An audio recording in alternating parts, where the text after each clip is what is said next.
Bonjour à toutes et à tous, et bienvenue dans les coups de cœur de Mabo. Cette petite chronique me permet de vous faire découvrir des jeux que j'ai appréciés tout au long de mon expérience ludique. Aujourd'hui, je suis là pour vous parler d'un jeu qui est totalement passé sous les radars. Il s'agit de Starlink. Starlink est un jeu qui se joue de 3 à 6 joueurs à partir de 8 ans, pour des parties durant approximativement 30 minutes, sorti en 2020, avec un prix de vente conseillé à 24,50€. C'est un jeu édité par Blue Orange, écrit par Arno Sweindwender et Marcus Slawiczek. Le jeu que je vais vous présenter est un jeu de dessin semblable au Pictionary. Un joueur va tirer une carte avec un mot, le dessiner, tandis que les autres joueurs devront retrouver le mot de départ. Alors oui, aucune différence avec le Pictionary, vous allez me dire. Mais il y en a une, c'est le plateau de jeu et la façon de dessiner. Le jeu s'appelle Starlink, traduction littérale, relier les étoiles.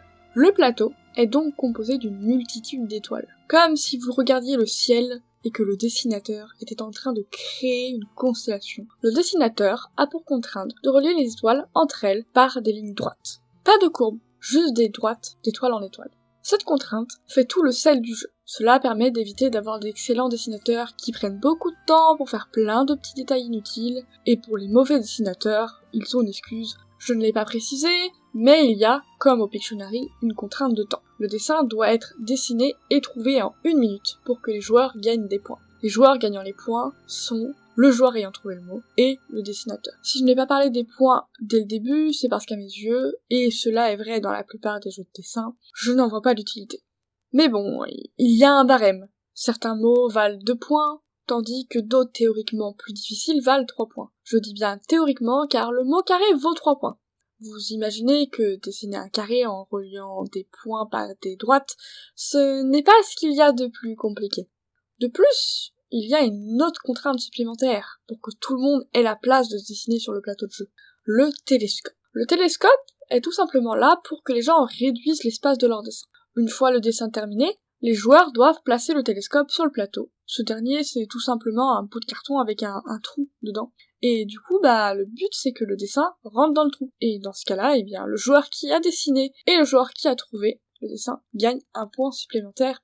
Et voilà pour les règles. Les joueurs tournent et dessinent tous jusqu'à ce que tout le monde ait fait 2 dessins. Après, comme un Pictionary et tous les jeux du genre, les joueurs s'arrêtent en réalité quand ils le veulent. Enfin, pour Starlink, il faut s'arrêter quand il n'y a plus de place. Parce que oui, les dessins, tout le long d'une partie, sont conservés sur le plateau de jeu, et forcément, ça fait des étoiles en moins puisque 2 constellations ne peuvent pas se toucher. Ce jeu, je l'ai découvert en festival, et je suis étonnée que personne n'en ait parlé. Il existe relativement peu de jeux de dessin qui sortent vraiment du lot. Je pense notamment, comme ça de tête, à El Maestro, Pictomania, Last Message, mais j'ai l'impression que c'est compliqué pour les jeux de dessin de se démarquer.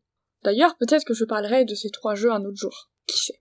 Mais pour en revenir à Starlink, il sort vraiment du lot à mes yeux, bien que très proche du Pictionary finalement. Mais il a quand même réussi à se démarquer par son thème. Le matériel est vraiment sympathique, les feutres, ce sont des marqueurs blancs, et comme ça colle vraiment au thème de la constellation. On a vraiment l'impression de dessiner des constellations sur le plateau. C'est vraiment un gros plus, mais je pense que c'est aussi le plus gros inconvénient du jeu, parce que quand les marqueurs seront usés et ne marcheront plus, ce sera difficile d'en retrouver des marqueurs blancs.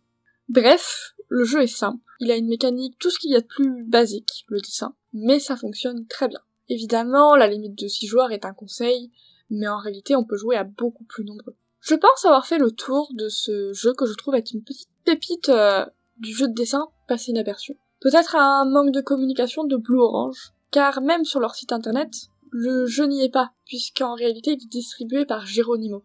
C'est vraiment dommage parce que je pense que ce jeu a un grand potentiel de plaire à un public large. Bref, c'est tout pour moi, et on se retrouve la prochaine fois pour une nouvelle chronique.